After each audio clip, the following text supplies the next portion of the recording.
Hello mga kananay, samahan nyo kami ngayong araw.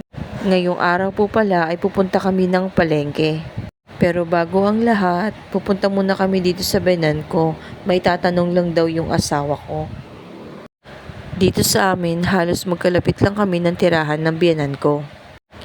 Dahil day off ng asawa ko, dadayo kami ng ibang palengke. Dito kasi marami kang mabibili at mapagpipilian. Pangiti-ngiti ang nanay niyo dyan pero ang iniisip niya kung ano na naman ang lulutuing ulam. Pagdating namin dito, dumiretso agad kami sa may isdaan. Marami ka talaga dito mapagpipiliang isda bukod sa bangus at tilapia. Kayo ba mga kananay, ano bang kinukonsidera nyo kung mamimili kayo sa palengke? Ako kasi mga kananay, bukod sa maraming pagpipilian, tinderang accommodating, panindang sariwa, pati dapat timbangan ay tama. Ito kasi yung alam ko na mga kinukonsindera. Hindi nyo kasi natatanong mga kananay, nanggaling na kasi ako sa sales. Yung pare-parehas kayo ng tinitinda, kaya pagalingan kayong bumenta. Nakabili na pala kami dyan ng tulingan, kasi ngayon parang nahihilig ako sa ginataan. Siyempre, hindi mawawala ang talong at siling green para may gulay-gulay naman. After naming mamili, dumiretso naman kami dito sa may Tianggian. Medyo malayo nga lang ito sa amin, pero kung may sasakyan ka, pwede mong puntahan. Alam nyo ba mga kananay, natutuwa ako pag nakakita ako ng mga ganito. Kasi parang nafe-feel ko na palapit ng palapit yung Pasko. Marami na ngang mga batang bumibili ng laruan.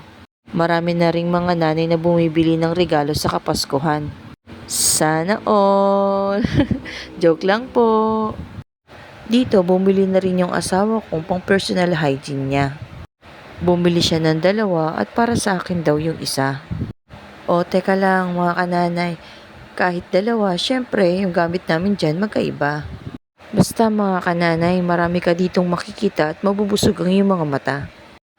O, tingin-tingin pa ako dyan mga kananay, akala mo walang naghihintay at mabibilas ang isda. Dumaan muna kami dito kasi sa lahat ng dinaanan at nakalimutan ay yung panggata. Pagdating namin dito sa bahay, agad-agad kong sinimulan at hinugasan lahat ng panangkap.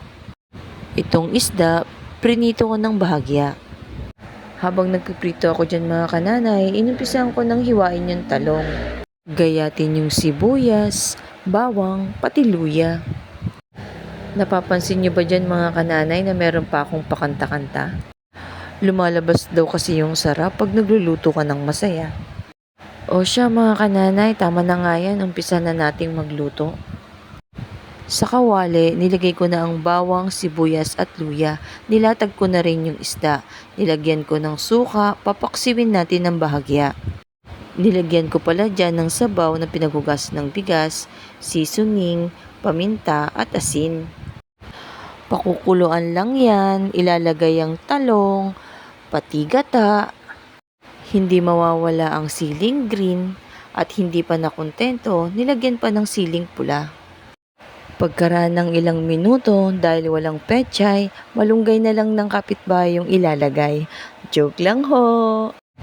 O ayan na mga kananay, luto na ang ating ginataan na tulingan. Pinaghain ko na sila dyan para ang pagkain ay masimulan. Paano ba naman, kanina pa sila nag-aabang.